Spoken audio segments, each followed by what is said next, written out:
Hey guys, tonight we're taking a slow, misty stroll through a forgotten corner of Victorian life, one that might have you yawning before I even finish this sentence.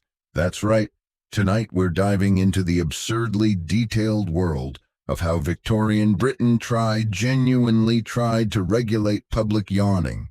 Picture this, you're bundled in a thick wool coat, navigating the early morning fog on a clattering London omnibus. The gas lights flicker, the horses snort, and your boots are still damp from yesterday's rain. The city's gray breath presses against the window panes, and you poor sleepy, you are trying not to yawn. Not because you're afraid of seeming rude. No, because here in Victorian London, a simple yawn isn't just impolite, it's practically a public indictment of your character. That innocent little stretch of the jaw has been declared a threat to social stability, a mark of laziness, a moral lapse, and a full-body confession that you are not in fact delighted by the company of your fellow man. So before you get comfortable, take a moment to like the video and subscribe, but only if you genuinely enjoy what I do here. And I'd love to know where you're listening from and what time it is where you are. Now dim the lights, maybe turn on a fan for that soft background hum, and let's ease into tonight's journey together. You grip the brass pole as the omnibus jolts forward again, wheels rumbling across uneven cobbles. The man beside you coughs once, adjusts his hat, and glances sideways as your mouth edges open just slightly. Not enough for full disgrace, but enough to draw suspicion. You quickly close your mouth. Look out the window, pretend you were sighing.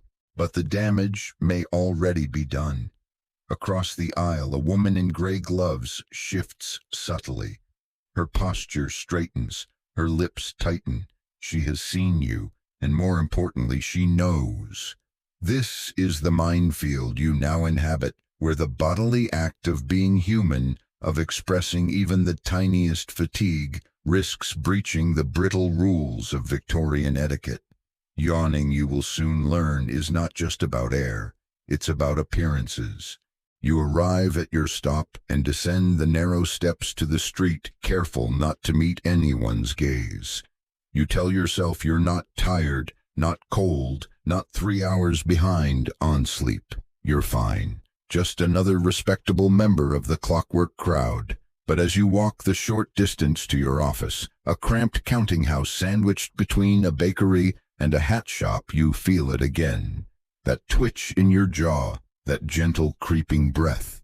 You hold it in, breathe through your nose. Recite multiplication tables under your breath, which strangely is a real Victorian suggestion for yawn prevention. You make it inside. You smile at Miss Everly. You pretend. This is only the beginning, because today, like every day in your finely corseted society, you will engage in a war against your own face. And as you'll soon discover, this war is ancient by Victorian standards and weirdly elaborate. Historians still argue whether this obsession with stifling yawns arose organically, or whether it was purposefully manufactured to reinforce class distinctions. After all, a yawn is difficult to fake, hard to time, and impossible to repress completely. And what better way to distinguish the refined from the rough than by choosing a bodily reflex that punishes the poor, the tired, the overworked, those least able to hide it. You take your place at your desk. The ledgers are waiting.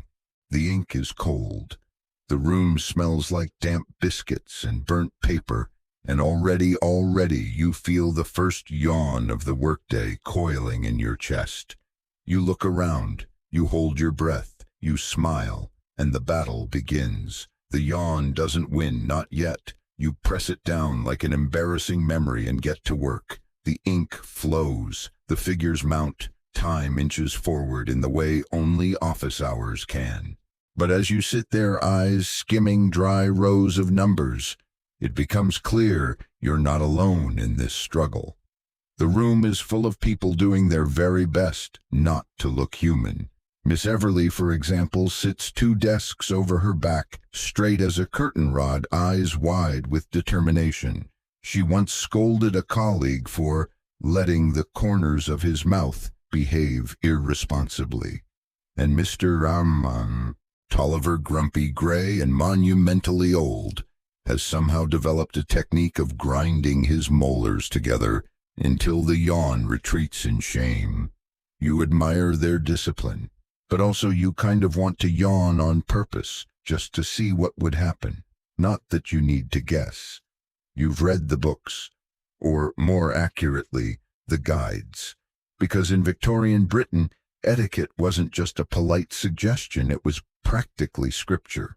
And yawning, it was listed right alongside nose-blowing and the dreaded visible itch as signs of an undisciplined mind. You remember the first time you encountered the rules of modern politeness, a brown leather volume with gold leaf edges, and all the warmth of a disapproving aunt. In it, yawning is listed as one of the 7 undermining gestures of the modern gentleman, right between fiddling with gloves and unwarranted shoulder droop. The guidance was exhaustive. If a yawn was absolutely unavoidable, you were to place a gloved hand, not bare, lightly over your mouth. Turn your head exactly 22 degrees away from your conversational partner. Blink 3 times. And if possible, issue a soft hum as if you were about to speak but thought better of it. It read less like etiquette and more like a magic spell to prevent social disgrace. Another book, The Deportment of Ladies, with reference to the drawing room and beyond, took it even further. A full chapter, 38 pages, was dedicated to how to inhabit the face without offense. In it, yawning was described as the collapse of conversation, the unraveling of attention, and the first visible sigh of boredom. You'd laughed at the phrasing then, but now in the pale green light of the office gas lamps it seems less funny. The thing is, these books weren't just describing social rules, they were enforcing them. And everyone from bakers to barristers was expected to comply. Etiquette wasn't merely for the elite. It was a ladder for the aspiring. If you wanted to rise, wanted to be invited, respected, married, you had to know how to suppress your basest instincts with grace. Historians still argue whether these etiquette guides truly shaped behavior or simply reflected it. Did people really learn to stop yawning, or did they just get better at hiding it behind coughs and polite smiles? Some scholars believe the entire genre of politeness literature was a kind of social theater, written by people who assumed everyone else was doing it better than they were. Still, the guides sold like hotcakes, especially as the middle class ballooned and people scrambled to imitate the refined classes above them. Yawning wasn't just impolite, it was a reminder that no amount of starch or perfume could fully erase your own biology. You once attended a small gathering at the home of an aspiring shipping magnate whose wife had actually underlined sections of social gracefulness in mixed company and read them aloud between rounds of tepid Madeira. She insisted that each guest practice the suppression of sudden breath. You all stood there holding your mouth shut like you were trying to keep secrets from leaking out of your faces, and heaven help the poor soul who let out a gasp during the poetry reading. You made it through barely. The third son of the family didn't. He yawned during the second stanza of Ode to a Lighthouse and was promptly sent to the hallway to reflect. You later found him there sitting on a bench, staring at his shoes, muttering, "I didn't mean to. Honestly, I just thought about blinking too hard." The fear was real, and not just in social settings. Offices like yours treated yawns as signs of inefficiency. If you yawned in front of a supervisor, it wasn't seen as a need for rest. It was seen as a failure of character. You remember when your predecessor was let go, not for fraud or lateness or even incompetence. No, he was dismissed after 3 yawns in 1 week witnessed by two different staff members and recorded in the dreaded Marginal Observations book. There was no warning, just a note pinned to his coat, excessively unengaged. You heard he became a typesetter in Leeds. More yawning, less surveillance. And so you learn to adjust. You breathe through your nose. You recite names of towns alphabetically: Alnwick, Bath, Cambridge, because some etiquette manual said it would stiffen the palate and awaken the mind. It doesn't, but it distracts you long enough to finish your entry. You lift your pen, glance around, and see Miss Everly just for a second shift her hand near her mouth. She may have yawned, or maybe she smiled. Hard to say, but it makes you feel a little less alone. You're invited to a tea gathering that evening, held in one of those impossibly perfect drawing rooms where even the doilies seem to disapprove of casual behavior. The hostess, Mrs. Rathbone, a woman whose floral arrangements always look vaguely like they're judging you, greets you with a smile so tight it could hold up scaffolding. There's light piano music drifting through the air like a slightly apologetic ghost, and the guests are already seated in a semicircle, sipping tea with the exaggerated grace of people pretending they've never spilled anything in their lives. You nod your way through the introductions. Take your place in the circle and brace yourself for the main event conversation. The problem with drawing room conversations, particularly in Victorian society, is that they were less about what you said and more about how you sat while saying it. Elbows and ankles crossed back, straight mouth, regulated. The art of appearing interested while slowly dying inside was considered a core social skill. And tonight's topic, the recent retiling of the west-facing roof at St. Bartholomew's. Riveting. You do your best. You offer nods, the occasional, "Oh, quite," and even a well-placed, "How fascinating." But despite your efforts, the yawn comes creeping up like a stray cat with no regard for propriety. You swallow, shift, lift your teacup with both hands. Maybe, just maybe, the motion will disguise your face. You catch the eye of Mr. Tilney mid-yawn himself, but caught frozen as if hoping to reverse time. He quickly covers with a cough and pretends to be interested in the tassels on a cushion. It's a scene you know too well. The yawning duel, the mutual recognition of fatigue, and the desperate attempt to conceal it before the hostess's smile sharpens into offense. Mrs. Rathbone glides by with a plate of cucumber sandwiches, nods pleasantly, and says in a tone dipped in lavender and judgment, "Isn't it wonderful how alert everyone looks this evening? You nearly choke on a triangle of bread and socially mandated enthusiasm." The truth is, drawing rooms in Victorian Britain were a battlefield of micro-gestures. Yawning here wasn't just rude, it was dramatic.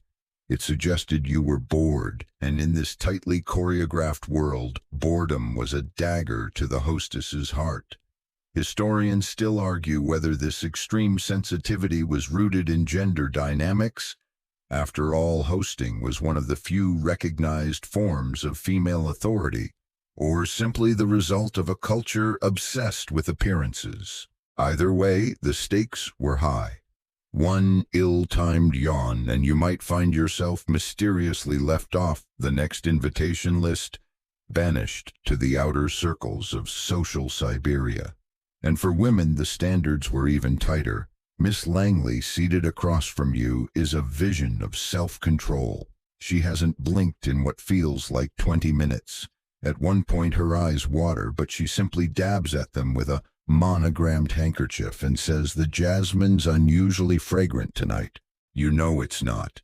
It's the same sprig from last week, but she's covering for a suppressed yawn, and you respect the craft. Etiquette manuals at the time were especially harsh on women when it came to yawning. Not only was it considered unattractive, but it was believed to distort the face in ways that hinted at sloppiness, lax virtue, and in extreme interpretations, weak moral character. One guide warned that repeated yawning could train the lips into a downward slant, thus aging a woman before her time. Another declared quite solemnly that a woman who yawns openly invites gossip to settle where charm should reside. The logic may be flawed, but the pressure was real, and so the drawing room became a theater of denial. You recall once attending a musical recital where a woman seated in front of you attempted to yawn so discreetly she ended up emitting a small squeak. The room turned. She fainted, though whether from shame or lack of oxygen was unclear. Either way, she was carried out like a fallen soldier, her bonnet askew and her dignity in critical condition. Still, there were those who rebelled in small ways. Mr. Clarence Dunwell, a bachelor with too many cravats and not enough patience, was known to yawn deliberately. "I find it ventilates the soul," he'd say, letting one fly during a long-winded anecdote about lace exports. He wasn't invited often, but when he was, he made the most of it. You envy that a little, because while most guests sip their tea and nod as if they were born interested in roofing materials, your thoughts drift again to sleep. Your head tilts slightly. You catch yourself. Too late.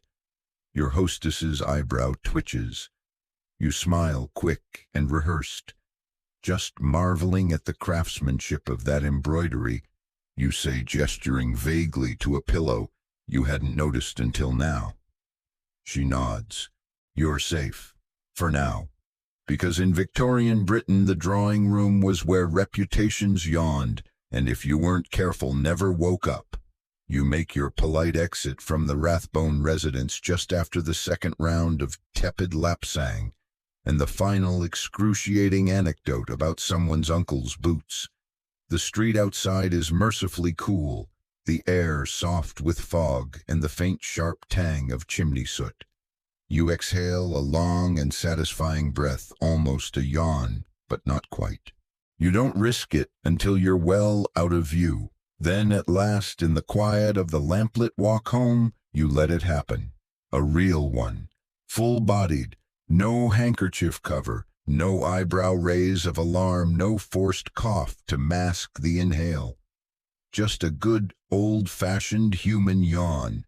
And it feels spectacular. But deep down, even here, a small part of you still checks over your shoulder, because somewhere along the line you've learned that being tired in public is suspicious. And not just suspicious revealing. That's what no one likes to say aloud. Yawning reveals.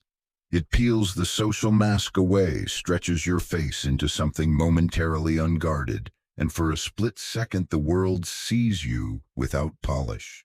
And for the Victorians, polish was everything. This wasn't just a concern for drawing rooms and parlor chats. The deeper truth is that yawning, this simple universal impulse, became a class issue. You've seen it firsthand in both the grand halls and the back alleys. In polite society, suppressing a yawn wasn't merely etiquette. It was identity. It was proof that you were disciplined, that you were above the pull of biology, that you weren't some working-class cart puller who yawned after hauling bricks all day.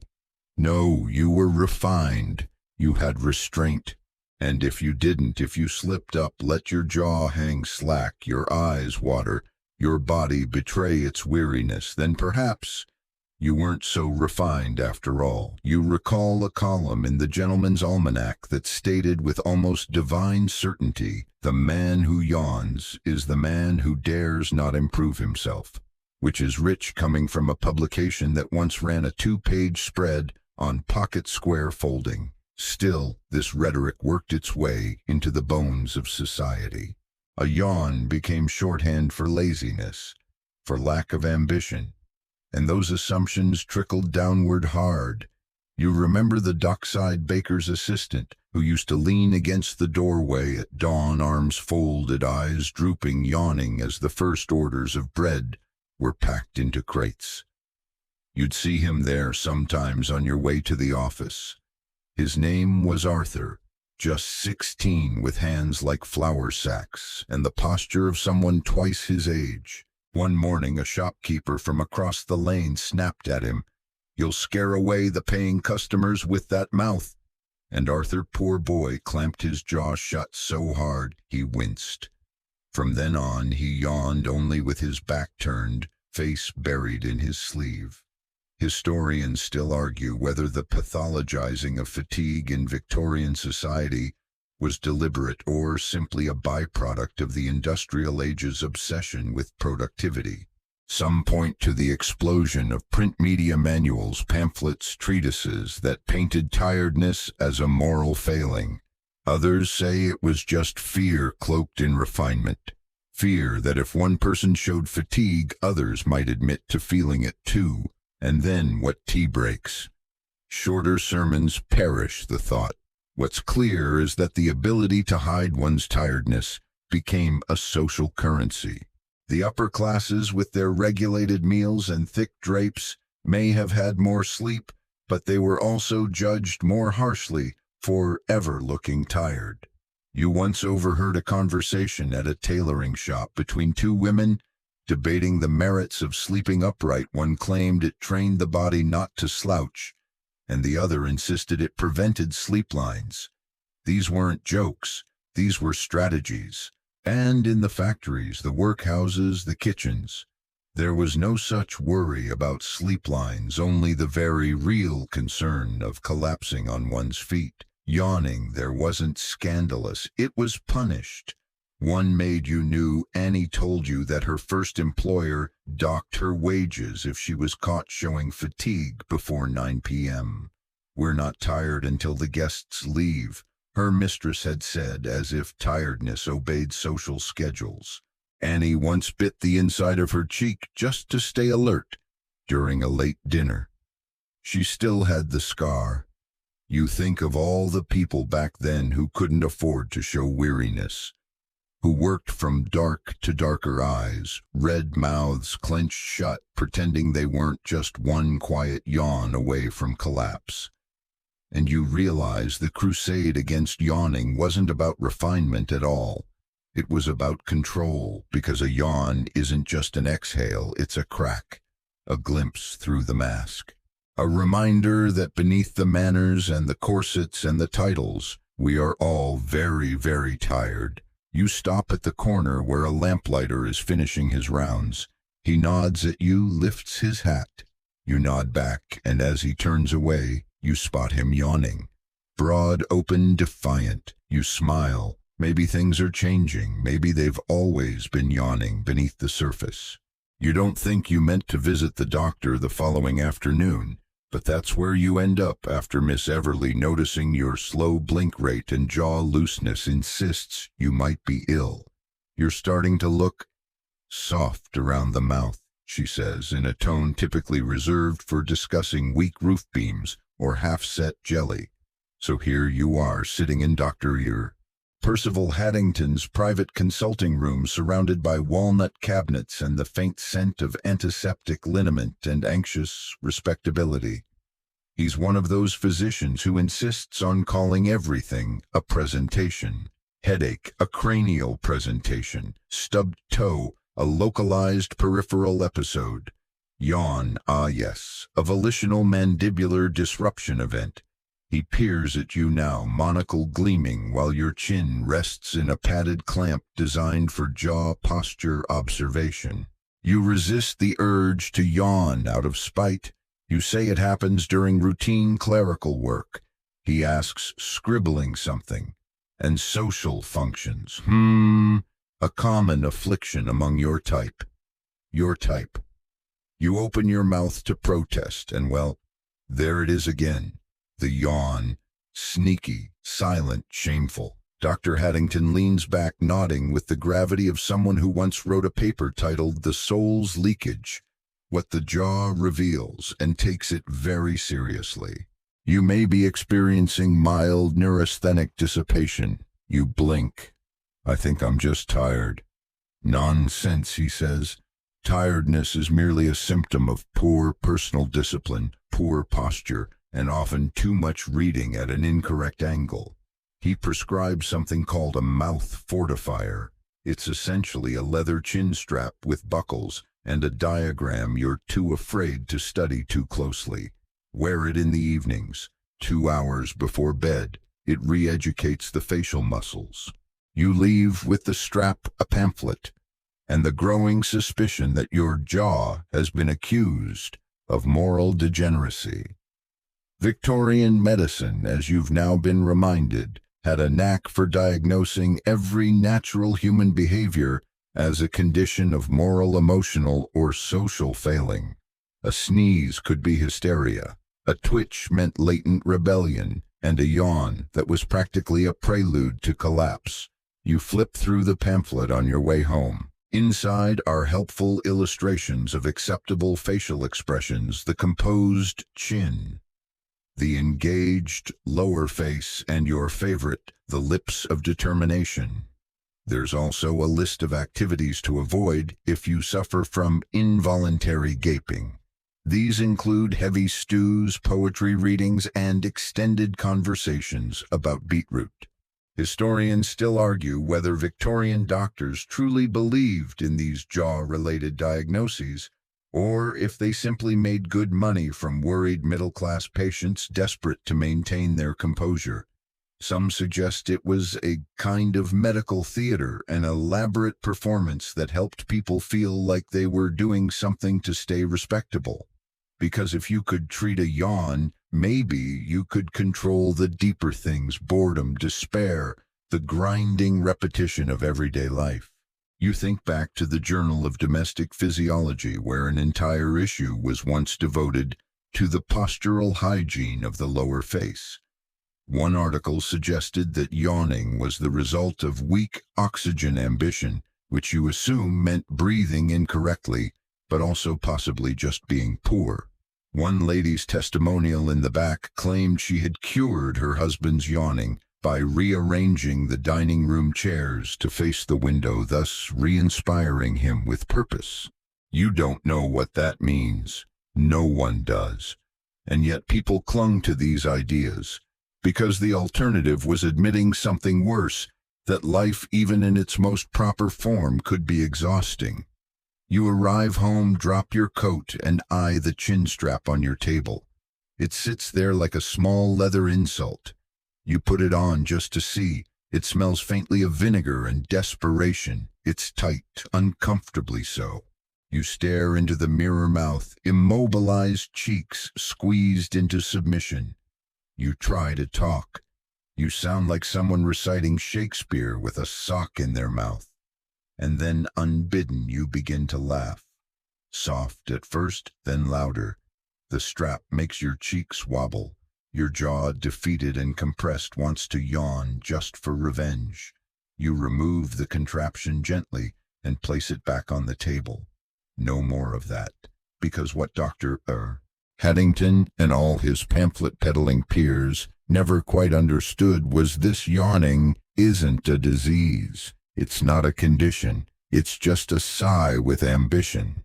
A moment when your body says enough. It's not failure. It's honesty. You make yourself some tea, no lectures, no charts, and sit by the window. The evening rolls in quietly. You let your mouth part, your jaw, stretch, your shoulders soften, and just like that, you feel better. Maybe not cured, but no longer in need of diagnosis. The next morning you arrive at work, freshly scrubbed, moderately upright, and entirely unwilling to wear the chin strap ever again. It's still on your table at home, sitting there like a leather-bound threat. But for now, you're free, if only in secret. The office is already awake with the usual restrained bustle. Miss Everly is organizing inkpots in a way that suggests spiritual judgment. Mr. Tolliver's nose is deep in Ledger E, his monocle fogged by what might be breath or sheer exhaustion. And Timothy, the junior clerk, with the nervous posture of a startled lamppost, is doing his best not to look visibly alive. You sit down, crack your knuckles discreetly, and open the day's first ledger. Within minutes, the yawn begins to rise. You clench your jaw, breathe through your nose, and repeat the phrase, spools of cotton bolts of muslin under your breath. It's a trick from Politeness for Professionals which claims that repeating textile terms reinvigorates the industrious soul. It doesn't, but it passes the time. And then in the middle of this anti-yawn ritual, Timothy lets one loose. It's not loud, not theatrical, but it's big, a sweeping, jaw-cracking thing that momentarily lifts him off his mental rails. He freezes, clearly aware of his error. Miss Everly lowers her pen, slowly, deliberately. There's a pause, a hush of judgment. Then from her desk, she reaches under a stack of ledgers and retrieves a small velvet box. She sets it gently on her blotter and opens it. Inside, a gleaming silver-plated object, circular, elegant, slightly ridiculous, a jaw brace. You've heard whispers about this, seen it referenced in the appendix of Postural Elegance, a guide for the modern clerk. It's called the Collar of Composure, a sort of chin shelf designed to encourage upward mouth posture and mental alertness. Timothy, pale as porridge, stands and approaches like he's about to be knighted for poor behavior. Miss Everly doesn't speak. She simply gestures. He dons the device. It fits snugly under his jaw, held in place with a dainty strap that wraps around the ears like a scandalous monocle. Everyone pretends not to notice. Except you. You notice. And you start to wonder, where did this obsession begin? Because this isn't just etiquette anymore. It's evolved into a full-blown apparatus industry. Victorian Britain, never one to miss a business opportunity, has built a whole market around jaw suppression. There were the anti-yawn chin cradles, the adjustable posture chairs with built-in head braces, even napkin rings repurposed as discreet mouth-covering tools for dinner parties. The advertisements were everywhere, promising a new kind of beauty, the motionless face. One of your favorites, a product called the Silent Sentinel, which looked like a delicate bird cage worn over the lower half of the face. A must for brides-to-be, the ad said, who wished to remain mysterious, composed and unmarred by fatigue. You wonder how many women were sold on the idea that their face had to be managed to be loved. Historians still argue whether these devices were taken seriously or if they were simply novelty items for the nervous. Some believe they were genuinely used in upper-class households. Others suggest they were more performative tools of virtue signaling. After all, what says, "I'm very refined," more than voluntarily wearing a silver trap over your face? But regardless of their effectiveness, their existence proves something important. Victorian culture didn't just discourage yawning, it engineered its elimination. And like all engineering, it came with a price. You recall the story of Mr. Bertram Lovell, a man of modest means and enormous ambition, who wore a jaw brace so often he developed a permanent alert grimace. His wife claimed he hadn't fully relaxed his mouth in 6 years. They divorced. No one was surprised. Or take Lady Priscilla Trench, who once hosted a salon on the theme of "Awake at all hours, how the modern mind surpasses fatigue." Guests were encouraged to share their anti-slumber philosophies and sip a noxious blend of coffee and vinegar. She reportedly fainted mid-toast and had to be carried out. Her final words before collapse, "I am not tired merely, elevated." And then there's you, a humble clerk, no salons, no collapses, just a ledger, a quill, and a growing sense that your jaw has been conscripted into a battle it never volunteered for. You glance at Timothy, still wearing the brace, still trying to look like this is normal. You give him a sympathetic nod. He blinks twice in return, a Morse code of shared suffering. Mr. Tolliver across the room sighs deeply. His mouth opens just a fraction too wide. Miss Everly's head twitches. You hold your breath. But she says nothing. Maybe it's mercy. Maybe it's fatigue.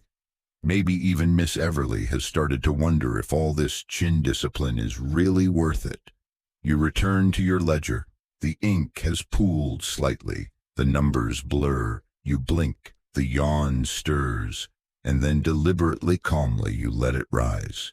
You cover your mouth just slightly. You angle your head away. You give it shape without shame. Miss Everly does not look up. Small victories, quiet revolutions. Sometimes they begin right behind the teeth. By week's end, you begin to notice the strangest thing. Not the yawns themselves, no, those are familiar now, expected like a tick of the clock, but the rituals forming around them. It starts on the morning train. You're wedged into the corner of a second-class carriage, surrounded by a chorus of rustling newspapers, squeaking boots, and the occasional throat clearing meant more as punctuation than necessity. The air is thick with steam and starch.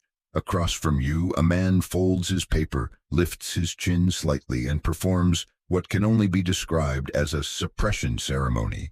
He stretches his neck, clears his throat, tightens his jaw. Then, just as the yawn arrives, he pinches the bridge of his nose, leans toward the window, and mutters, "Miserable draft." Impressive. Even here, in the rattling anonymity of the rails, people are performing fatigue, like it's an inconvenient rumor. You glance to your left. An older woman in widow's black delicately fans her face as her eyelids droop.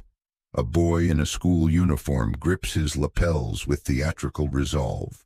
Behind them, a man in a bowler hat audibly exhales and mutters, "Almost mistook that for a sigh," and then it hits you. Train travel has made yawning a public hazard. The Victorians adored their trains, but not their proximity. For the first time in history, strangers of various classes were routinely shoved together in confined, upholstered spaces for hours on end. That proximity, that stillness, that rumbling warmth, absolute disaster for the fragile performances of Composure. Yawning on a train wasn't just awkward, it was scandalous. You remember the article you read last winter in the Quarterly Passenger of all things. It was titled "The Slack-Jawed Epidemic Decorum on the Rails," and it warned of the moral dangers of unchecked mouth relaxation in transit. One letter to the editor claimed a woman had yawned so widely near the writer's wife that she nearly lost her appetite for Eccles cake. Another suggested carriages be separated not just by class but by wakefulness. The yawn-free carriage complete with a small velvet bell that could be rung if a fellow passenger's posture began to loosen. Historians still argue whether this phenomenon was a genuine etiquette concern or simply an expression of deeper anxieties about shared space and blurred boundaries.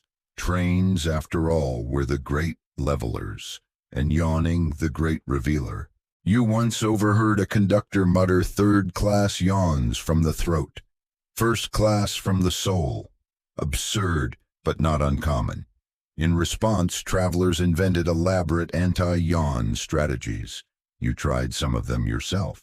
One gentleman's guide advised sitting with your fists clenched inside your coat pockets and silently counting to 17 every time your jaw trembled. Another recommended a steady regimen of candied ginger before boarding. Supposedly, it heated the spirit and stabilized the palate. It mostly gave you hiccups. You even saw someone reading aloud from a railway timetable, not out of interest, but sheer survival. Anything to stay alert. Anything to avoid the gaze of a nearby passenger who might at the first flicker of your lips parting shift slightly away as if fatigue were catching. And to be fair, it sort of is. Yawns are contagious. It's one of the few things that Victorian medicine and modern science agree on. But the Victorians didn't just fear the physical spread of yawning. They feared the moral spread. If one person succumbed, others might follow. If passengers nodded off, what next? Slouching, speaking to strangers, removing gloves. Chaos. You once heard of a man, a barrister no less, who yawned so freely and so loudly during a mid-morning ride to Birmingham that he was asked to step off the train at Rugby. Not officially, of course, but a steward suggested he take some air, and the doors happened to close behind him. The rumor made it into the London Illustrated Times under the heading "Involuntary Exit," so you understand truly why train carriages became such pressure cookers of performative alertness. You watch now as a woman in a plaid traveling cloak slowly, expertly bites the corner of her glove to suppress a yawn so deep it almost pulls her hat forward. She succeeds. Barely. You nod in silent admiration. She sees you, nods back. And just like that, the yawn you were holding sneaks out small and silent. She doesn't flinch, just lifts a gloved hand in front of her own lips. Contagion complete. 2 stops later you disembark. The morning fog greets you with a chill that jolts your spine and makes yawning feel a bit more illicit. You shake it off, but the memory lingers, because you now realize something important. The fear of yawning isn't just about appearances, it's about permission, about who gets to be tired and who must pretend they are not, about how much space a person is allowed to take up even in breath. And for the Victorians, few spaces were more symbolically crowded than a railway carriage. A place where time, class, fatigue, and social performance collided on rails of steel and manners. You adjust your collar, square your shoulders and head, into the city ready to fight another day's worth of numbers. Stifled sighs and, of course, the ever-looming yawn. The cathedral bells toll 10 as you settle stiffly into a pew near the back of St. Ignatius Church. It's Sunday again, and your eyelids already feel like they've been out carousing the night before, even though you were in bed by 9. A hymn drones gently from the organ loft, a thin stream of melody floating just above the heads of the congregation. You are surrounded by straight backs, gloved hands, and the collective effort of dozens of people, all doing their level best not to look remotely tired. You yawn once, just once, silently, behind your gloved knuckle, and yet you feel it, the unmistakable tingle of being noticed. Mrs. Collingridge, 4 pews up and 2 to the left, turns slightly. She doesn't look at you directly, but her hat tilts in your direction. The feather on it wavers judgmentally. You're certain of it, because here in church yawning is not merely discouraged, it's sacrilege. Victorian sermons, after all, were not known for their brevity. Some clergymen prided themselves on their endurance. 3 hours wasn't unusual. 4 if the Holy Spirit or personal ego was particularly active. But the true test wasn't in listening, it was in sitting, upright, still, composed. Any deviation, a slump, a shuffle, a yawn, could be interpreted as spiritual weakness, or worse, disrespect. That's why churches employed a particular breed of assistant. Not altar boys, not deacons, but yawn monitors. Their titles varied: deportment wardens, pew masters, or even in some parishes mouth sentinels. But their job was always the same: observe the congregation, spot signs of slouching, fidgeting, or lip parting, and intervene. You once saw one in action during a harvest sermon. A young boy, perhaps 9, yawned dramatically during the recitation of the Beatitudes. The warden appeared beside him with uncanny swiftness, tapped him on the shoulder with a long stick, and whispered something that made the boy sit bolt upright for the next hour. Some churches used feathers at the end of those sticks for a gentler correction. Others used thin paddles, nothing painful, just enough to get your attention and your jaw to reconsider its decisions. Historians still argue whether this practice was rooted in piety or paranoia. Some claim it originated in Puritan circles and spread through revivalist fervor. Others believe it was simply a method for controlling large crowds without direct confrontation. You once read an account in the Clerical Review that described disruptive yawning as one of the top 5 spiritual dangers facing 19th century congregations right after errant humming and improper glove folding during prayer. One vicar reportedly installed a small mirror behind the pulpit, angled downward so he could see the faces of his flock and reprimand any drooping lids mid-sermon. The article commended his innovative approach to spiritual alertness. Church bulletins, too, were filled with advice. One printed guide titled Composure During the Word offered techniques for parishioners struggling with in-service fatigue. Pinch the soft flesh between your thumb and forefinger at regular intervals. Recite psalms backwards silently in your head. Focus on the line of the pew in front of you and imagine balancing an egg upon it. That last one did not help during the sermon on Deuteronomy. You still can't look at eggs the same way. Then there were the cautionary tales.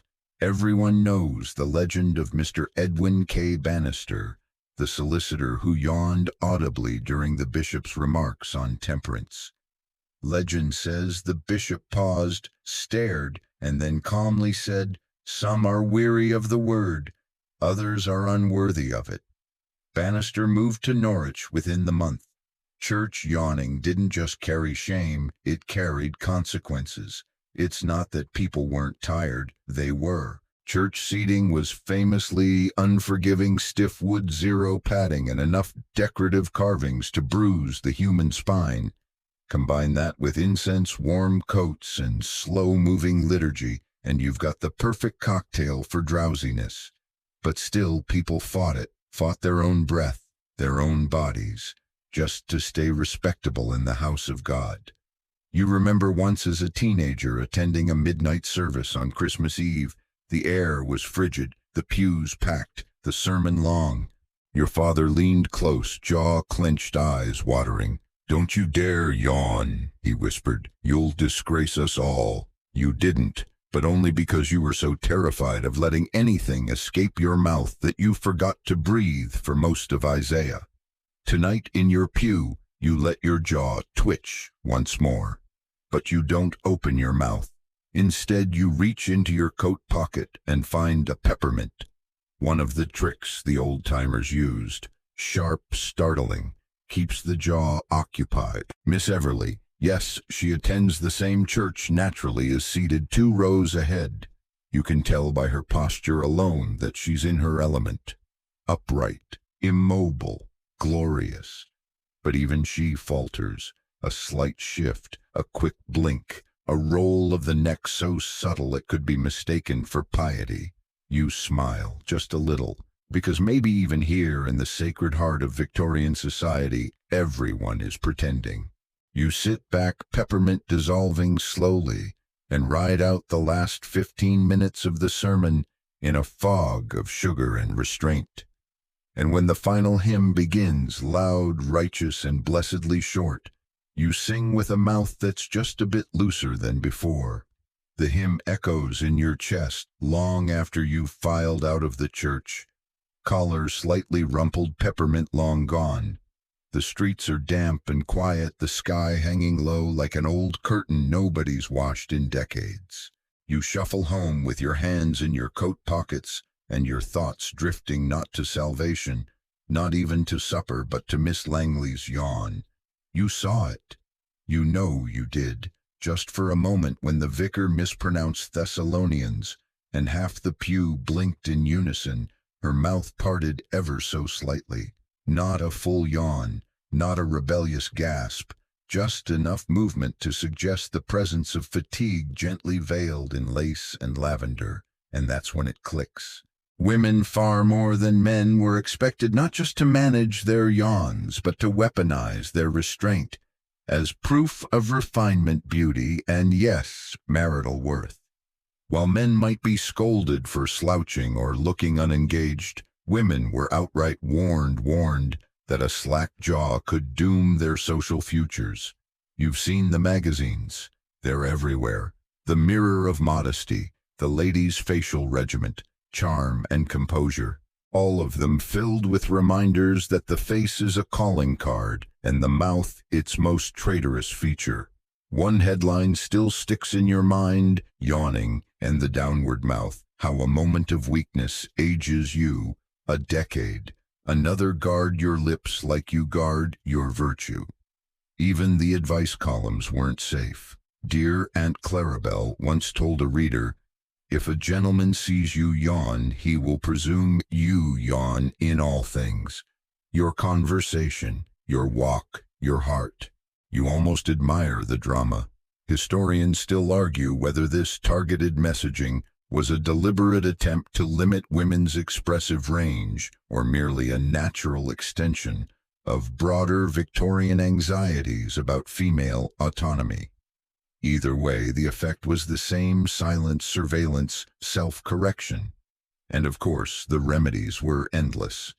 You remember visiting your cousin Edith last spring. She's married now to a banker who collects umbrella handles. Her dressing table was a battleground of lotions and diagrams, one of which featured exercises titled "Mouth Lifts for Morning Grace." You watched her do them, small movements of the jaw, eyebrows raised just so, all to keep the lips in an inviting but not suggestive position. She said it helped her stay socially symmetrical. You didn't ask what that meant. And then there was the anti-yawn cream, advertised in Harper's Companion. A blend of rose oil borax and something called Essence of Alertness. It claimed to tighten the smile muscles and inspire conversation stamina. You tried it once. You smelled like a florist's accident and yawned anyway. Your aunt swore by rosewater compresses, applied to the cheeks before gatherings. Keeps the skin fresh and discourages droop, she said, tying the ribbons a bit too tightly. You once passed out during a cousin's piano recital and woke up to the gentle hum of people applauding, a piece you didn't hear. Even fashion conspired in this quiet campaign. High collars didn't just frame the face, they hid the lower jaw. Lace gloves came with thumb loops designed to subtly press against the chin when hands were folded. Bonnet strings tied firmly gave the impression of discipline and made opening the mouth more laborious. And yet women still yawned. Of course they did. Sometimes at parties behind their fans. Sometimes in libraries over heavy books. Sometimes in parlors during recitations about bramble jam and the poetry of insects. And sometimes wonderfully without shame. You once met a woman at a bookstall who yawned mid-sentence, then laughed. "Oh dear," she said, "I suppose I'm human again." Her name was Imogen. You remember it because she didn't flinch, didn't apologize, didn't rearrange her face like a guilty party. She bought a volume of botanical illustrations and a slice of plum cake. You fell in love for 12.5 minutes. But those moments are rare. More often, the women you know are trapped in a constant state of self-monitoring.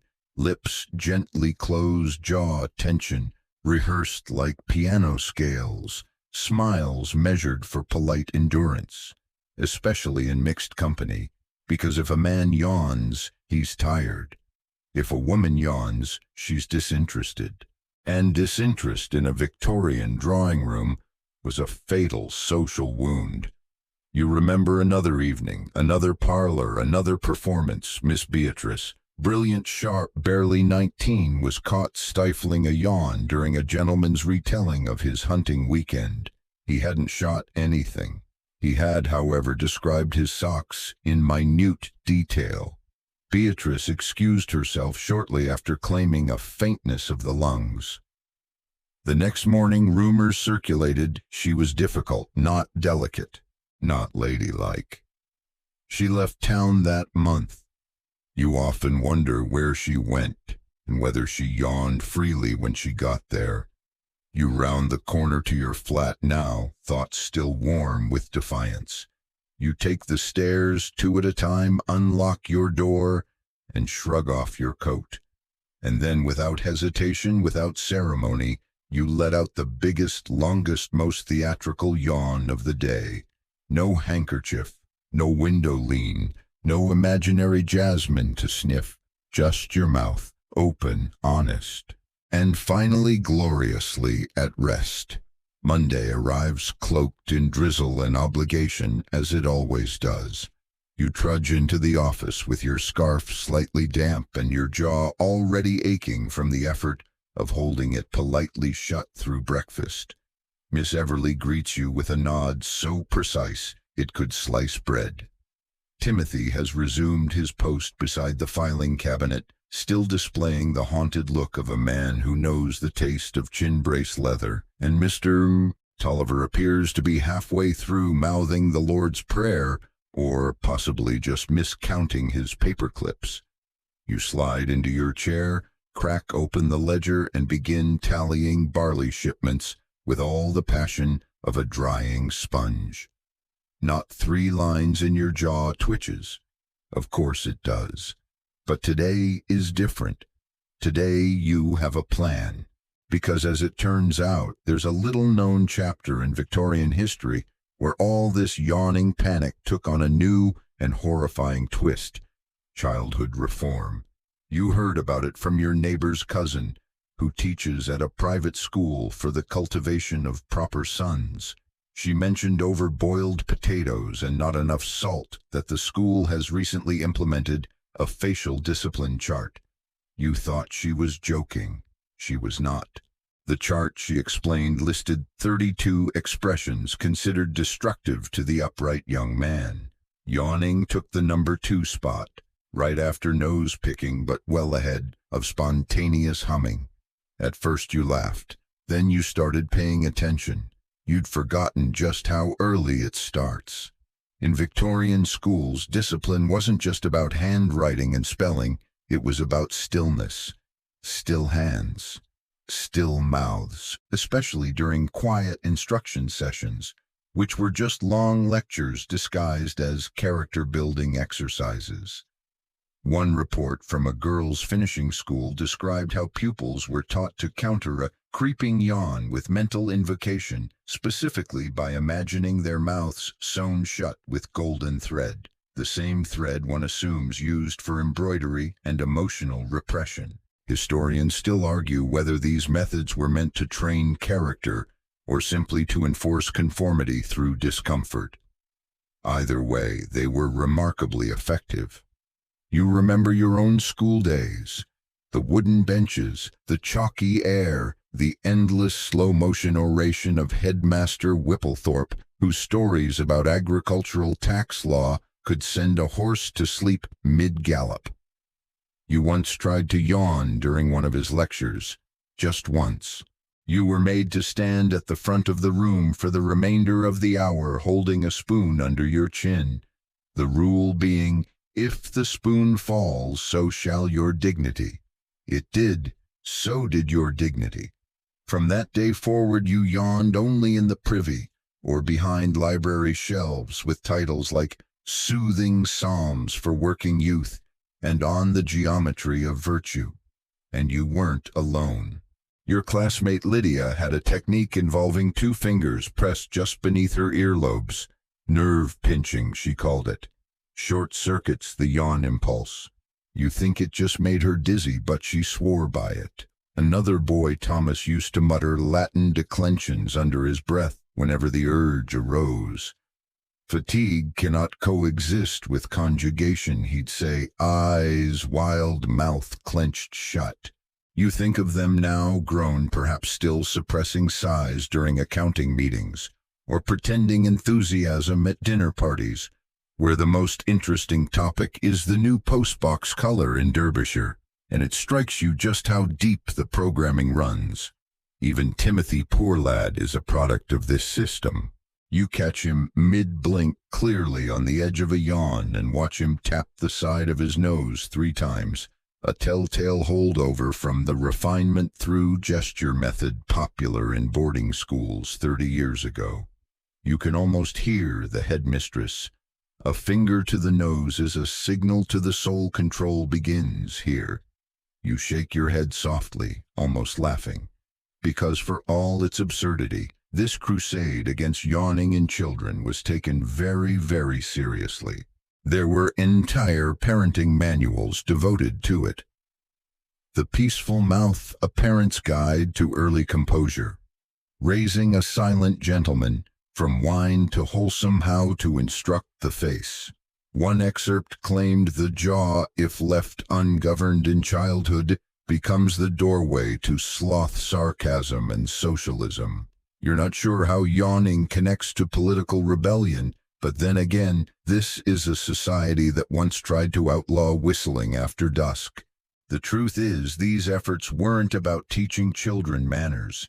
They were about teaching children not to need rest, not to appear vulnerable, not to admit even in the smallest twitch of the lips that the world is exhausting, because if they could learn that young, they'd never question it later. You glance again at the office. Miss Everly is recalibrating her desk blotter with military precision. Mr. Tolliver has resumed his slow-motion muttering.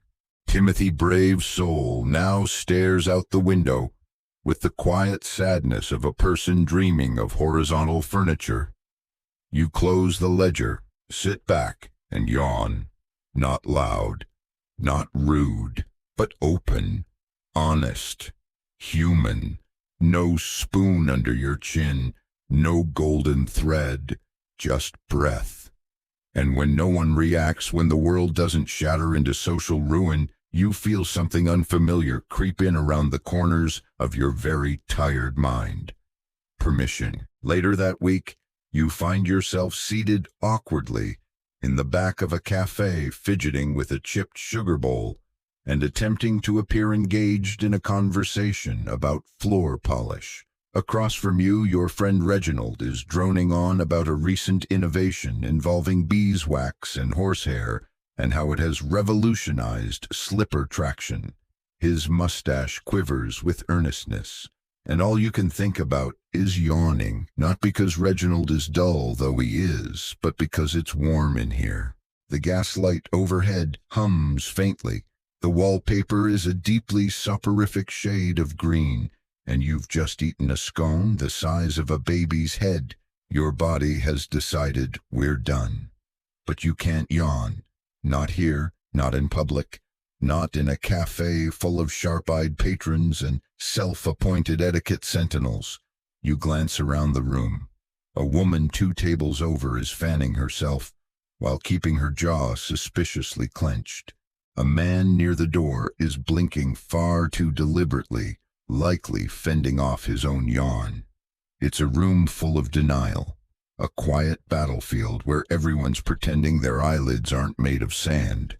You sip your tea too hot and burn your tongue. Excellent. Pain is alertness. You focus on Reginald's words. Something about wood grain direction. You nod, and then too late.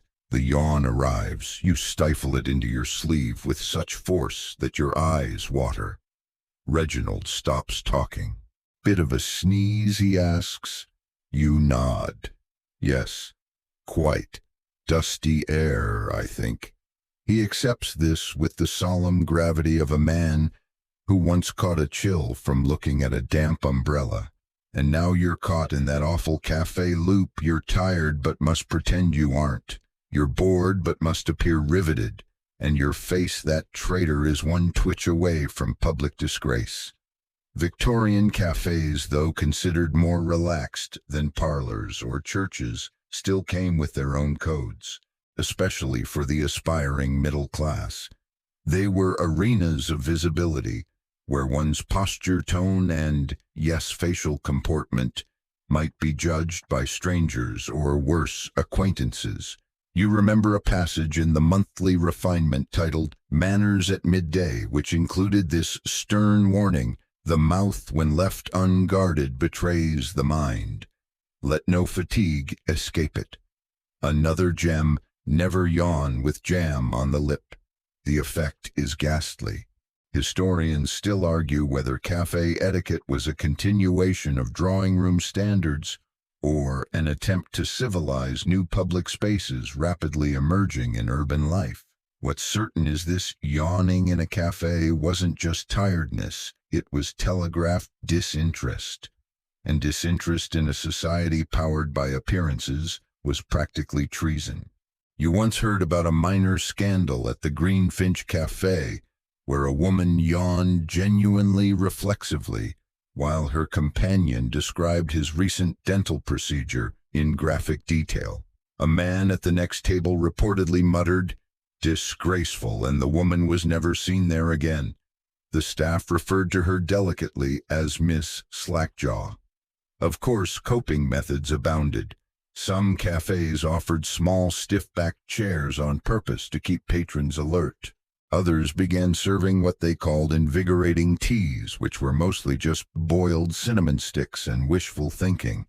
And then there were the candies. Ah yes, the Composure confections. Hard sweets infused with cloves, ginger, or quinine specifically marketed to discourage fatigue without rudeness. You carry a tin yourself, bitter little lozenges that sting the tongue and smell faintly medicinal. You pop one now. Reginald doesn't notice. He's begun describing the curing process of a new mop handle. You drift. Not entirely, just enough. And in that haze you recall the Yawning incident of 1872. It was referenced in a small footnote of the Etiquette Observer. A gentleman named Horace Bloomfield yawned mid-conversation in a tea-house, causing his monocle to drop into his soup. He reportedly declared, "My God, I am undone," and exited never to return. His friends claimed he fled to France. One account says he became a beekeeper in Nice. The story might be apocryphal, but every Victorian cafe goer knows it, and so you chew your bitter lozenge, straighten your spine, and fake another sneeze. Reginald pauses, concerned. "Poor air in here," you say, dabbing at your eyes. He nods gravely. "Terrible for the wood polish." You barely hear him.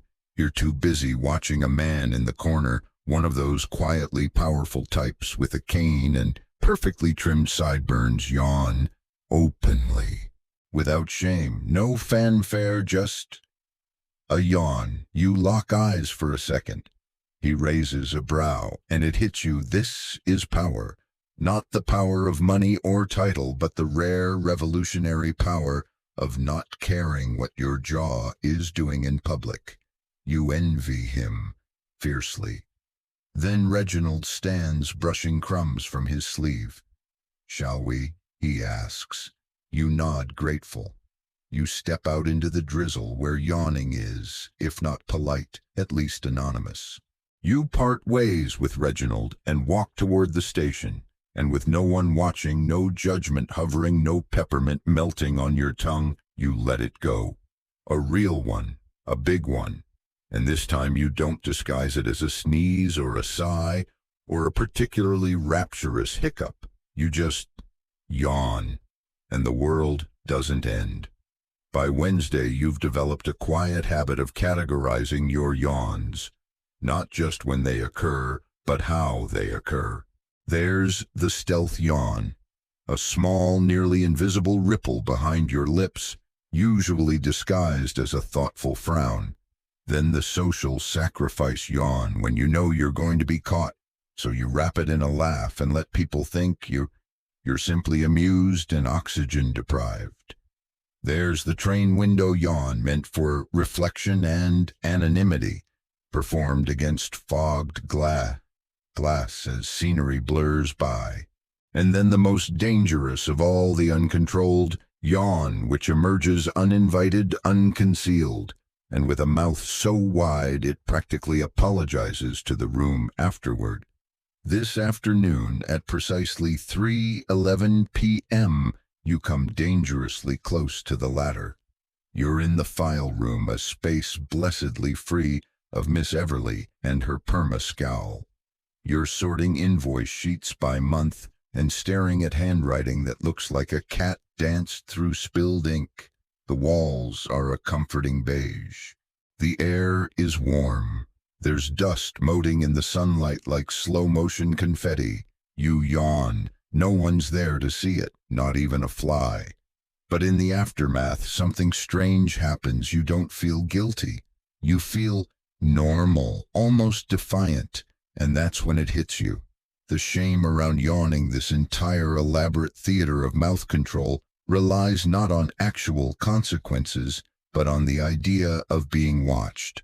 Not just by people, but by the ever-hovering specter of decency. And nowhere is that idea stronger than in the household staff hierarchy. Later that evening, you pay a visit to your cousin Elsie, who serves as housekeeper to a retired colonel and his endlessly crocheting wife. She welcomes you in with a tired smile, and you sit in the narrow kitchen while she peels apples with the weary grace of someone who has not blinked properly since Michaelmas. As she works, she talks quietly because the colonel dislikes domestic chatter, and soon the conversation drifts, where all good late-night Victorian chats do to yawning. Elsie rolls her eyes. When I was a scullery maid, we weren't even allowed to yawn in the hallway. Had to do it behind the coal chute. I nearly suffocated in there. You blink. Truly, she nods. Once saw a girl dismissed for it. Just one yawn, middle of tea service. She tried to blame the steam, but Mrs. Pemberley wasn't having it. This isn't surprising. You've heard these stories before. Still, they sting. Servants, after all, were held to standards even stricter than those imposed in parlors and pews. They were expected to be invisible, silent, swift, ever vigilant.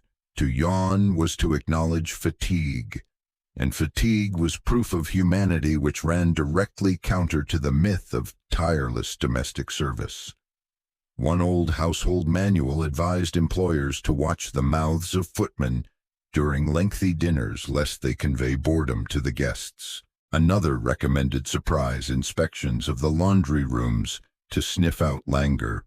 Some upper-class families reportedly installed mirrored panels in the scullery and pantry, not for aesthetics but for monitoring expressions.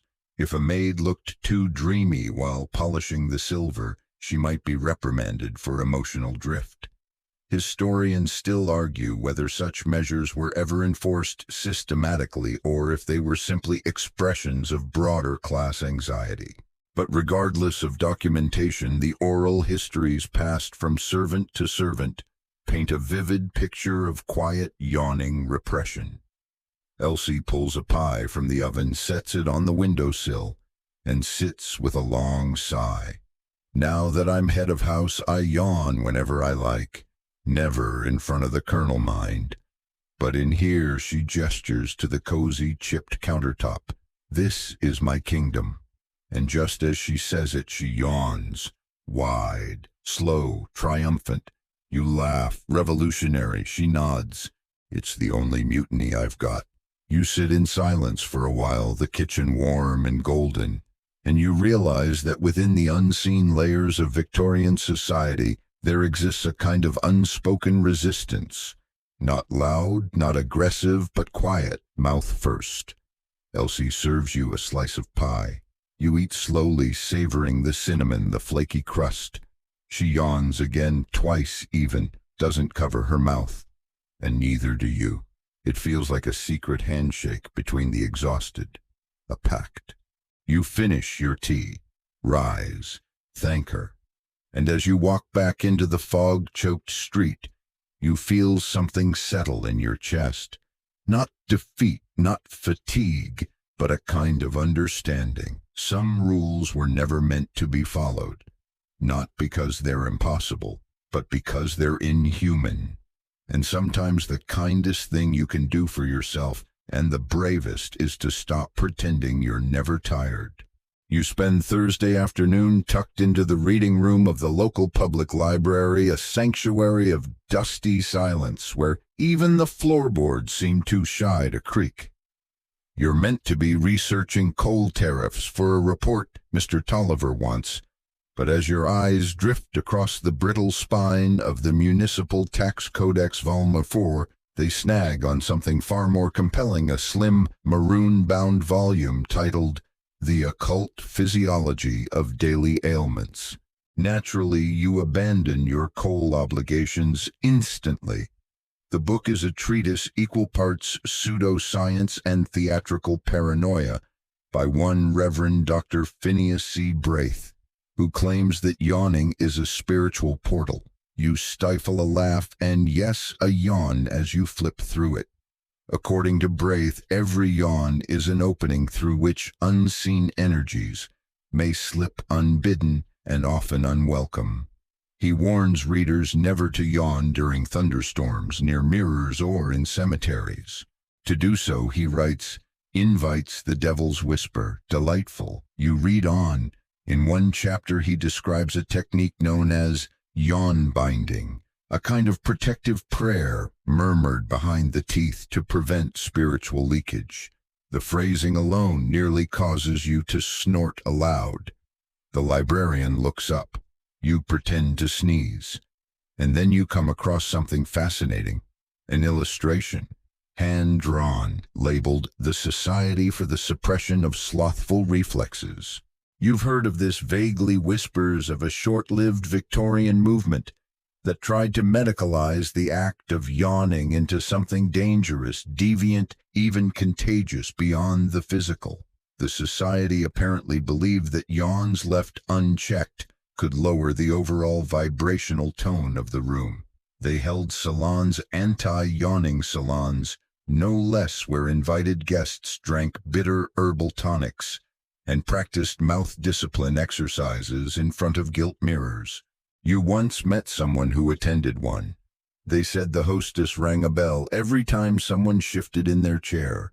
By the end, no one had moved for 2 hours, and 2 guests had developed leg cramps so severe they had to be carried out.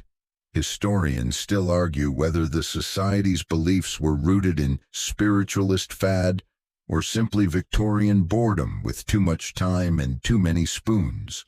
But what's clear is that people were desperate to assign moral meaning to even the most harmless human impulses. You close the book slowly, the library's silence now echoing with every memory of strained dinner parties, frozen parlor smiles, and rigid pews. It occurs to you that the war on yawning was never truly about etiquette, not in its purest sense. No, it was about control.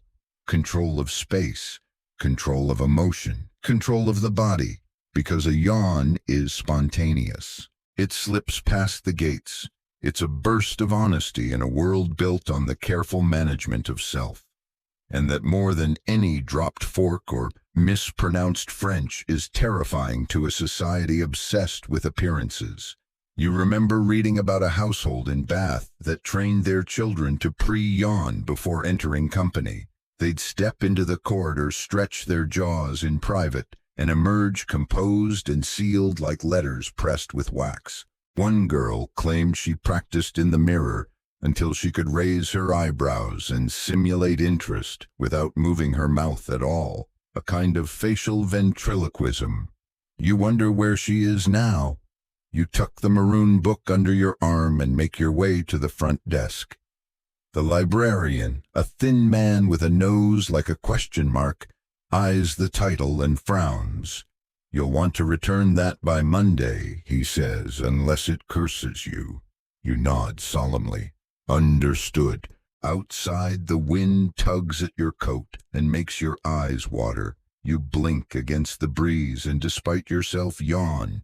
It is enormous, shameless, no spirits escape. You walk back toward home, library book in hand, mind buzzing not with fear but with fascination, because deep down you understand the harder society tries to suppress something, the more it reveals its own fears. Victorian Britain wasn't afraid of yawns. Not really. It was afraid of what yawns implied, that we are creatures of rhythm, of need, of imperfection, and that no amount of embroidery or etiquette or peppermint lozenges can mask the fact that we are all, in the end, very much in need of rest. Friday begins with rain. A proper English downpour drumming on rooftops, pelting bonnets, and encouraging the kind of sullen introspection typically reserved for poetry and tax audits. You arrive at the office soaked around the edges, clutching your umbrella like a broken sword. Miss Everly eyes your damp cuffs and raises one eyebrow with imperial precision. You nod in apology as though your wrist hems personally offended her ancestral line. You hang your coat, sit at your desk, and prepare for the familiar ritual of pretending to be productive while your brain begs for tea and unconsciousness. It doesn't help that the room is warm, the fire is lit, the ledgers smell faintly of mildew and resignation, and outside the rain creates the sort of background rhythm that could lull a cannon into a nap. You glance around. Timothy is already blinking out of sync. Mr. Tolliver's head bobs rhythmically over a document about textile imports. Even Miss Everly, for all her ironclad poise, is holding her chin with a little too much enthusiasm, supporting it maybe. You suppress your first yawn at 9:32. By 9:35, you've stopped counting. By mid-morning, the room feels like a museum exhibit on silent suffering. That's when Mr. Carstone arrives. He is new, young, overdressed, unaware. He strides in, eyes, bright cheeks, ruddy with optimism. You hate him instantly in the way only a tired person can hate the well-rested. He smiles, introduces himself. Miss Everly inspects him like a butcher considering a slightly suspect cut of meat. He doesn't notice. He says something about ledger modernization and the importance of a cheerful office dynamic. Then he yawns, massive, unapologetic.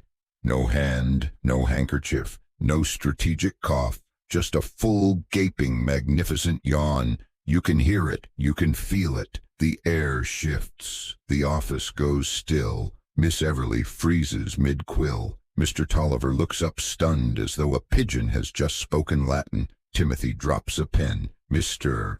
Carstone, oblivious, wipes his eyes and says, "Apologies, early train." You wait for the hammer to fall. It doesn't. Miss Everly simply resumes writing. Mr. Tolliver mutters something about train travel being exhausting business. Timothy retrieves his pen, and you realize nothing happened. The yawn passed, and the sky didn't fall. You sit there stunned as the idea settles into your spine like warmth. For decades, your world has been shaped by fear of that exact moment. Every stifled breath, every pinched palm, every peppermint was meant to ward off what just happened so casually in front of you. And it was fine. Historians still argue whether such moments are what start social change or simply mark its arrival. But you know what you felt. In that yawn, you saw something unravel. Not disgrace, not disorder, but relief. You let your next yawn rise naturally, quiet but unhidden. Mr. Carstone notices, smiles. Long week, you nod. Tell me about it. Just like that, a bridge is built not of paperwork or handshakes, but of shared fatigue, of honesty. You chat a little over the midday break. He's from Portsmouth, likes marmalade. Miss Everly scolds him for using the good scissors on string. He nods, apologizes, and then, yes, yawns again. You love him a little now. By the end of the day, something has shifted. Subtly, invisibly, a door has cracked. Miss Everly still monitors posture. Mr. Tolliver still breathes like a deflating bellows. Timothy still taps his pen like he's sending Morse code to a less tired version of himself. But you feel lighter. You gather your coat, step into the now drizzling twilight. The air is sharp, clean, the kind of weather that doesn't hide anything. You yawn as you walk. Big, bold, borderline operatic, and no one cares. A man across the street mirrors you, unconsciously. It spreads quietly. A domino of tired strangers letting their faces do what faces do. For the first time in a long while, you don't feel like you're failing at etiquette. You feel like you're part of something honest, and honestly, that's far better than polite. You wake on Saturday not to an alarm clock or the distant clatter of hoofbeats, but to a single magnificent yawn that starts in your ribs and ends somewhere behind your eyes. It is so complete, so satisfying that for a moment, you genuinely believe it has recalibrated your spine. You lie there a little longer, wrapped in warmth and stillness, marveling at how something so ordinary could feel so forbidden just days ago. It's the kind of quiet realization that arrives not with fireworks, but with the gentle tap of awareness. And that awareness follows you through breakfast, toast, marmalade, tea brewed slightly too long, and then out into the streets of a London unusually bright for this time of year. The city is stirring lazily. Even the pigeons seem to be moving in slow motion. You head to the markets near Covent Garden, ostensibly in search of shoe polish, but really just to walk among people who aren't wearing jaw braces or hiding behind etiquette manuals. The stalls hum with soft chatter and the scent of baked apples. A man sells newspapers out of a cart. A girl plays a violin with more confidence than skill. And then you see it, a yawn, two in fact simultaneous and unashamed. A young couple by the flower cart. They've clearly been up too long, spent too much time laughing the night before, and now they're yawning without cover, mouths wide and joyful. They don't even try to hide it. You pause, pretending to examine a bushel of pears and watch them. No one scolds them. No one offers lozenges. No one leans in with helpful advice about facial rigidity or postural collapse. They just yawn, smile, and carry on. You buy a pear, eat it slowly, and as you round the corner toward the bookstall, you recall something from one of the many etiquette books that have haunted your life. A yawn left unchecked speaks volumes, and you think, good, let it speak. Let it declare to the world, I'm here, I'm tired, and I have every right to be. Because this week, this slow, strange, gently revolutionary week, you've come to understand that the war on yawning was never about decorum, it was about control, and not just of mouths and manners, but of rhythms. The rhythm of sleep, the rhythm of rest, the rhythm of simply being. You wander the bookstall until you find an old issue of Punch. The cover features a drawing of a nobleman mid-yawn, a monocle flying off his face, while a governess faints dramatically in the background. The caption reads, "Scandal at the Opera, a mouth too far." You buy it naturally, and with it under your arm you continue walking through the streets, no longer resisting the slow, grounding pull of weariness, but welcoming it.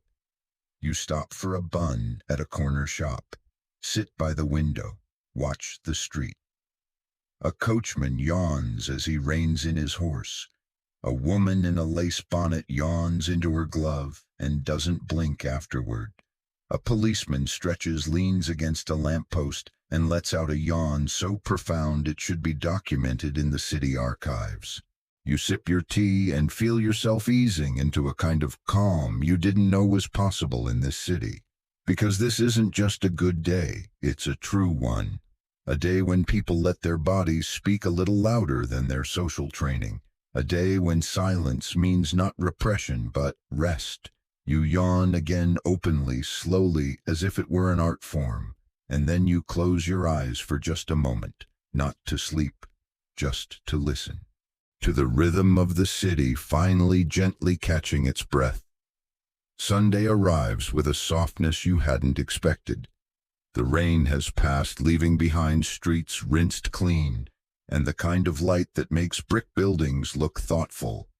You wake late not from indulgence but necessity, your body rising only when it's truly ready, and you do something daring. You stay in your dressing gown. You make tea strong and sweet and stand by the window watching a woman on the opposite stoop tie up parcels with slow, deliberate hands. She pauses, yawns, not once, but twice, then gently taps the side of her nose more out of habit than shame. You smile. It's only now at the quiet tale of the week that you realize how much effort you've spent suppressing the most basic parts of yourself. Not just yawns, but sighs, slumps, all those little physical admissions that you're not always composed, that sometimes you need a pause. Victorian society, for all its starch and spectacle, had a way of treating exhaustion like a moral crack in the facade. To be tired in public, especially without apology, was to risk your place at the table, not because you'd broken a rule, but because you'd revealed something uncurated. And yet, everyone is tired. You think of Elsie peeling apples by lantern light, of Timothy nose tapping through arithmetic, of Clarissa humming scale exercises to brace her lips into elegance, of the widow in black who pinched her glove to fight her jaw, of Mr. Carston's glorious unapologetic yawn, and of yourself performing wakefulness as though your life depended on it. You're starting to understand something. The Victorian war on yawning wasn't just about appearances.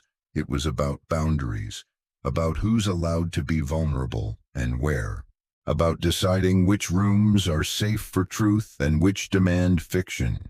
And yawning, it's the truth escaping. You finish your tea and for no real reason pull out a drawer of old family letters. You find one from your great-aunt, a stern woman with a passion for needlepoint and a known distrust of humidity. You read it now with fresh eyes. And of course, we were instructed to hide our fatigue, as it might lead to unpleasant judgments. I have since learned, however, that those who never yawn are either lying or dreadfully boring. You laugh aloud. The honesty is shocking, almost modern.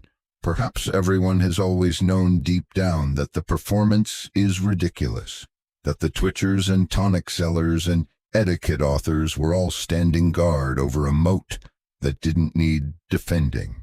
You glance over to your table where a small pile of discarded yawn suppressors sits like archaeological evidence lozenges, pamphlets, the unused chin strap, now quietly losing its shape. You light a fire in the hearth, pull a blanket across your knees, take out a book you've been meaning to read, one with a title like The Intimate Lives of Umbrellas, and settle in. You read a few pages, then close your eyes. You don't even pretend to stay upright. Your head tips back, and there it comes again. The yawn, effortless, slow, peaceful. It doesn't tear at your face or risk your social standing. It simply arrives, does its job, and passes. You let it. Because what this week has taught you truly is that you don't have to earn rest. You don't have to justify being tired. And you certainly don't need to rehearse your mouth into silence for the sake of someone else's comfort. Historians may never agree on what yawning meant to the Victorians. But to you now, it means something very simple: permission to exhale, to be unfinished, to exist without polish. You stretch. Another yawn, a whisper of warmth behind your ribs, and you stay there by the fire, not pretending to be alert, just being. Evening draws its shawl across London, slowly wrapping rooftops in soft gray and casting long, thoughtful shadows through the narrow streets. Gas lamps flicker to life with a gentle hiss, and you wander aimlessly through the dusky, quiet hands, in your coat pockets, jaw wonderfully unguarded. It's the sort of evening that feels like it belongs to you, not to the clocks or the ledgers or the strained smiles of society, but to your body, your breath, your very bones. You end up, as you often do, when you want to think without interruption by the riverside. The Thames rolls by, darkly sluggish and wide. It smells faintly of coal smoke, brine, and history. You lean on the iron railing, watching a barge drift past with its lantern swaying. And then just as the wind tousles your hair and you blink against the fog, it happens again. Another yawn, long, deep, unbothered, and this time it feels like an ending, or a beginning. You remember suddenly the very first time you were ever scolded for yawning. You must have been 7, sitting at your grandmother's kitchen table while she instructed you on how to butter toast without looking greedy. You yawned mid-sentence and she tutted, "Don't yawn in company. Makes you look lazy, boy." It hadn't occurred to you before then that your face might betray you, that your own breath could be judged, that tiredness, natural and unavoidable, could be unwelcome. From that moment you learned to conceal. You yawned into shirt collars, into coat sleeves, behind chairs. You bit your tongue, pressed your lips shut, counted backward from 10. You became an expert in fatigue concealment. And for what? So that no one would ever think you were anything less than industrious, less than alert, less than composed. It seems so small now, and yet it shaped you, shaped all of you. Because society didn't just discourage yawning, it trained people to be ashamed of the body's signals, to view need as a nuisance and rest as indulgence. But the past week has gently pulled that belief apart, thread by thread. Elsie's unrepentant kitchen yawn, Carstone's jaw-wide office rebellion, the couple at Covent Garden, the conductor on the morning train rubbing his temples and yawning behind his brass buttons, even Miss Everly, whose own rigidity cracked just slightly by Friday afternoon, when she murmured, "Well, we've all earned our breath today," and didn't chastise Timothy for nodding off during file review. Historians still argue whether this late-century shift in social tolerance was sparked by changing attitudes toward health, or simply collective exhaustion from holding it all in for so long. But walking here now among the lamps and drizzle, you feel certain of one thing: fatigue is not failure. It is not rudeness. It is not weakness. It is human. You pass a bakery, the smell of warm bread curling through the fog.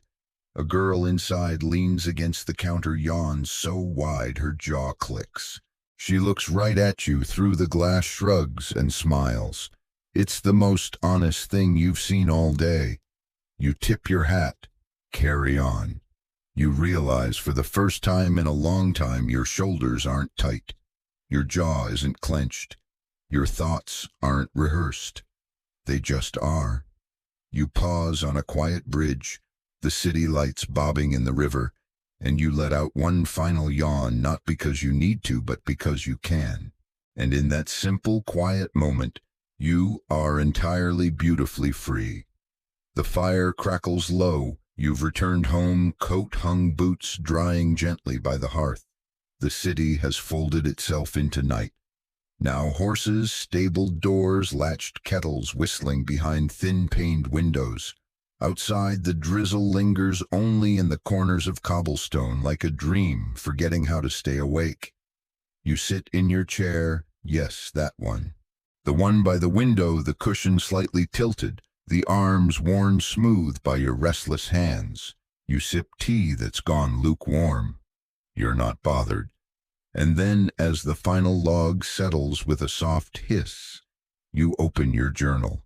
Blank page. Clean start. At the top you write, "Today I yawned. No one died." You pause, smile, underline it twice, because if this week has proven anything, it's that the world continues to turn even when your mouth opens without permission.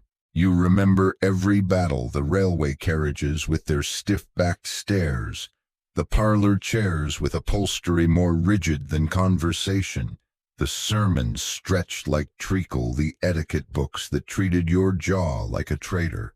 You remember the twitchers, the whisperers, the watchers, and then you remember each rebellion, the peppermint conspiracies, the fake sneezes, the library yawn disguised as enlightenment, the secret glance of sympathy from strangers who, like you, have grown tired of being tired in silence.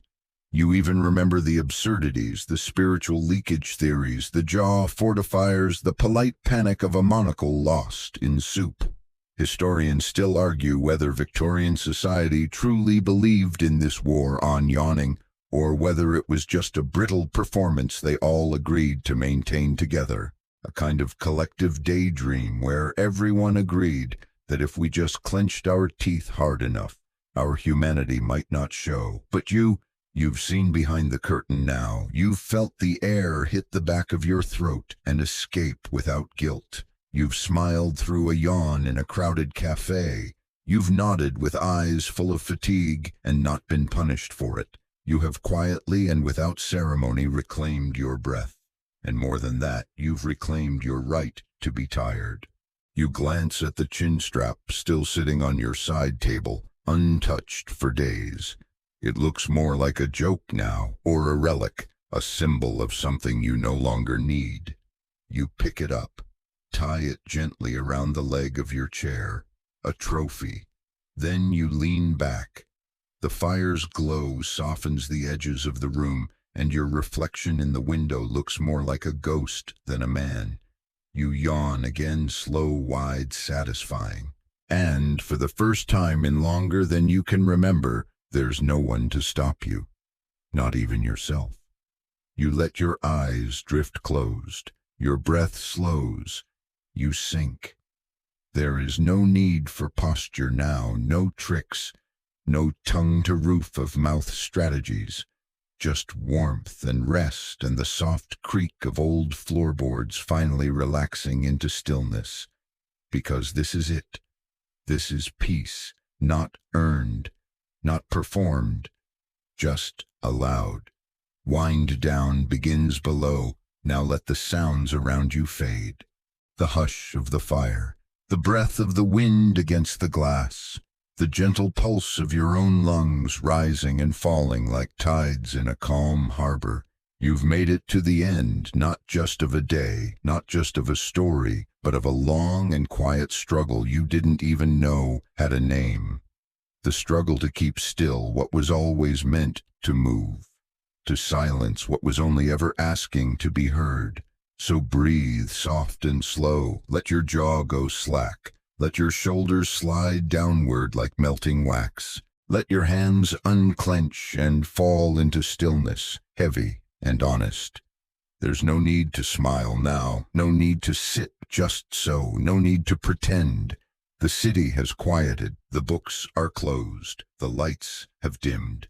Even the watchers, the ones who once tracked your every gesture, have yawned and gone to bed. Let yourself join them. Let yourself stretch in whatever direction your body needs. Curl beneath the blankets like a cat at rest. Feel the weight of your eyes, the warmth behind your skin, the echo of your last breath pulling gently through your nose. You are not wrong for needing rest. You are not weak for welcoming it. You are simply human, and wonderfully so. Now drift. There is nothing more to do, no one left to impress. No lines left to read, just the soft, steady beat of your own comfort, carrying you forward, toward sleep, toward peace, toward dreams that never scold you for yawning. End of script. Sweet dreams.